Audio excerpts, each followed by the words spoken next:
शख्स रात में लेटा हुआ था। वह सोने की कोशिश कर रहा था, मगर उसे नींद नहीं आ रही थी।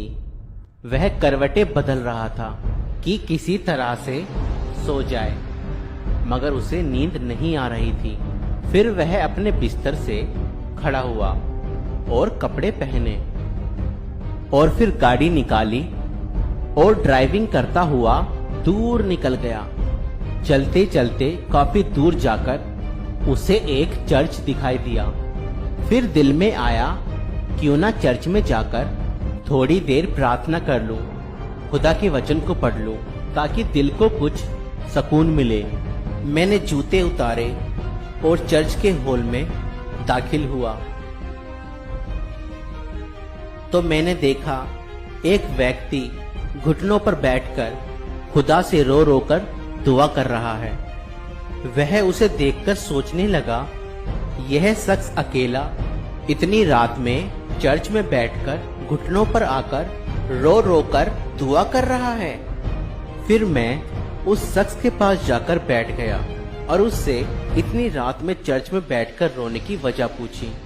फिर उस शख्स ने जवाब दिया कि मेरी बीवी का ऑपरेशन है, मुझे पैसों का इंतजाम करना था, मगर अब तक पैसों का इंतजाम ना हो सका। उस शख्स ने इससे पूछा, तुम्हें कितने पैसों की जरूरत है? यह शख्स कहने लगा, मुझे 10,000 रुपयों की जरूरत है। उस शख्स ने अपनी जेब से पर्स निकाला और कुछ पैसे देते हुए कहा, भाई ये रख लो, खुदा तुम्हारे लिए मार्ग खोले और तुम्हें आशीष दे।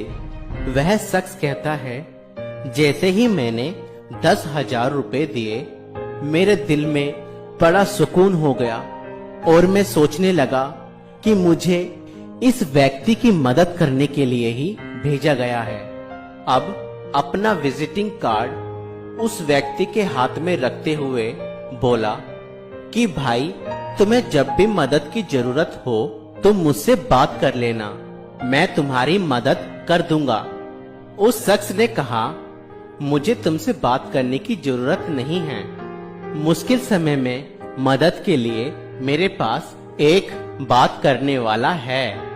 अब यह शख्स यह सुनकर बहुत हैरान हुआ और उससे पूछने लगा, तुम किससे बात करोगे परेशानी में? तो वह शख्स मुस्कुराते हुए बोला कि जिसने आज तुम्हें भेजा, जिसने आज तुम्हें भेजा, जिसने आज तुम्हें भेजा। ओ मेरे खुदा, ओ मेरे, जब भी मुश्किलें आए और आप मुसीबत में हो, एकमात्र खुदा की इबादत में अपने सर को झुकाएं और उससे ही मदद मांगे।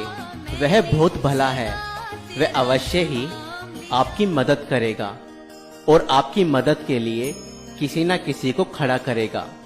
आपकी प्रार्थनाएं व्यर्थ नहीं जाएंगी। बस अपने पूरे हृदय से उस सच्चे खुदा को अपनी मदद के लिए पुकारें, वह अवश्य ही उपाय करेगा। किसी इंसान पे भरोसा ना करें, एकमात्र खुदा पर ही अपना भरोसा रखें। हमारा जिंदा खुदा हमारी मुश्किलों को हल करने वाला है, वह हमारी प्रार्थनाओं को सुनता है। खुदा आप सभी को आशीष दे।